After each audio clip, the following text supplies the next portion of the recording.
Absolutely huge win for Liverpool in the Premier League title race. They now go top of the table against a Sheffield United side that made life difficult for Liverpool. There's no question about it. It wasn't 6, 7 or 8-0 like a lot of people predicted. And this Chris Wilder side put up a tough kind of resilience against Liverpool. And Liverpool had to dig deep for quality goals from McAllister and Cody Gakpo. We're going to talk about all the goals and what this means for Liverpool going into the remainder of the Premier League title race. If you're new to the channel, make sure you subscribe.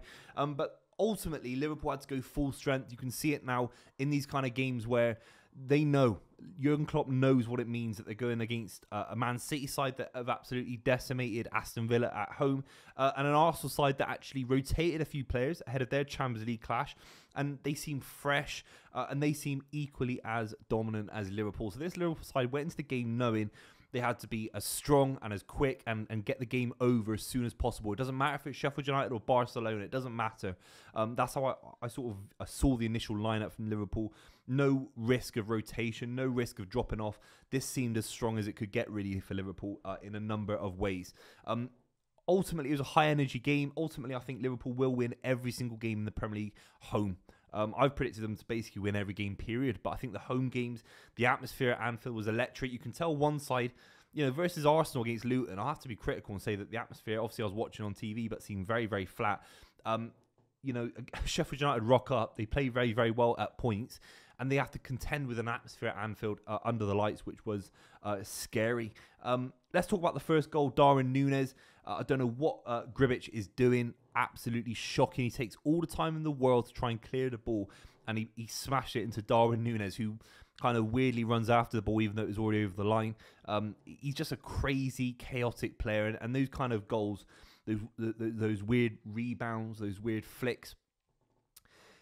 Darwin Núñez has got his name written all over those kind of goals, doesn't he? Let's be honest. And it was an important moment. Again, it's a shame that maybe Sheffield United gave him such a cheap goal, because they did really, really well at points. Hamer in midfield, McAtee as well, had moments. They had pockets. They have improved under Wilder since Heckenbottom, but ultimately making a 3-1 loss seem positive obviously is different, but they just didn't look off the pace like they have in other games.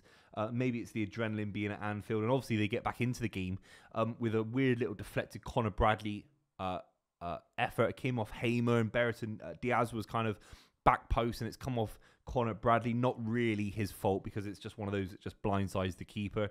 But Sheffield United got back into the game, and it's 60 minutes and it's 1-1.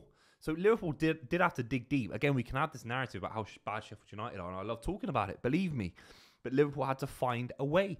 And the way they found it is through McAllister, who's been absolutely incredible. I watched, obviously, large parts of the Chelsea-Man United game on the club. What a game. Absolutely huge. But you look at some of those midfielders, Enzo, you're talking about Caicedo, even Mason Mount, came on 65 to 100 million pound kind of players. You think McAllister's better than all of them. He really is. The strike across his body, top right. It's Xabi Alonso-esque. It's Steven Gerrard-esque. And what I love about this Liverpool midfield, maybe less so of Endo, even though he has scored a couple of worldies, is the Liverpool midfield love to smash it in from long range. It's very old school.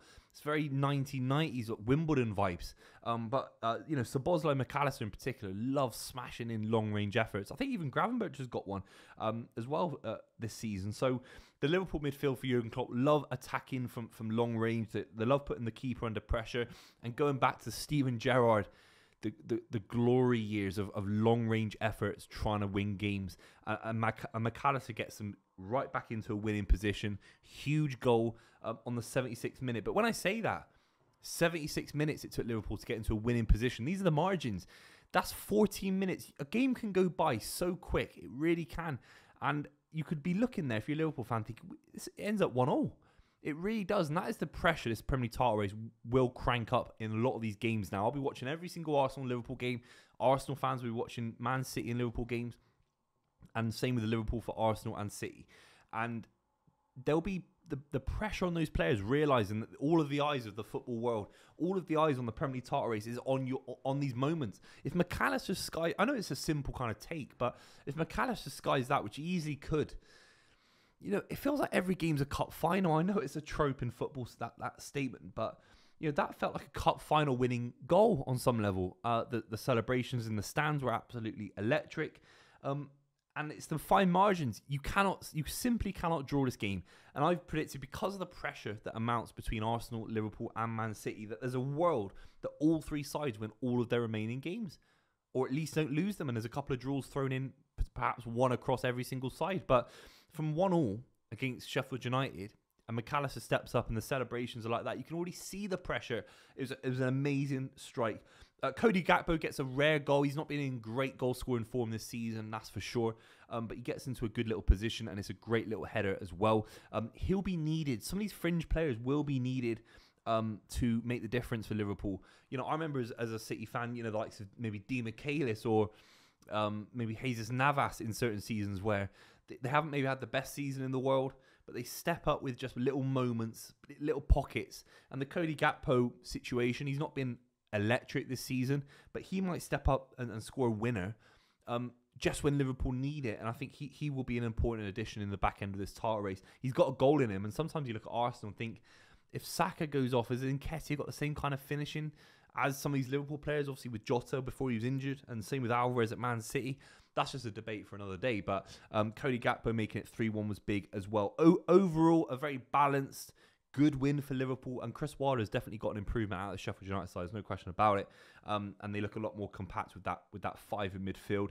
Hamer in particular, Sousa's been, again, relatively speaking, decent, and they kind of had moments at Sheffield United. But Liverpool grind out win after win after win. And I think the European discussion will be interesting. How will Liverpool approach Europa League games knowing the pressure is so big in the Premier League title race? I think they have to get rid of these first team players that start those games. I really do. I think they've got to go. I know it's a bit naive maybe, because Jurgen Klopp would never look at it in that way. But I think you've got to go 5, 6, 7. You've got to get the Danzers of the world, the McConnells of the world, the Bradleys of the world. Get them back into this Liverpool side for Europa League games and keep the pressure up.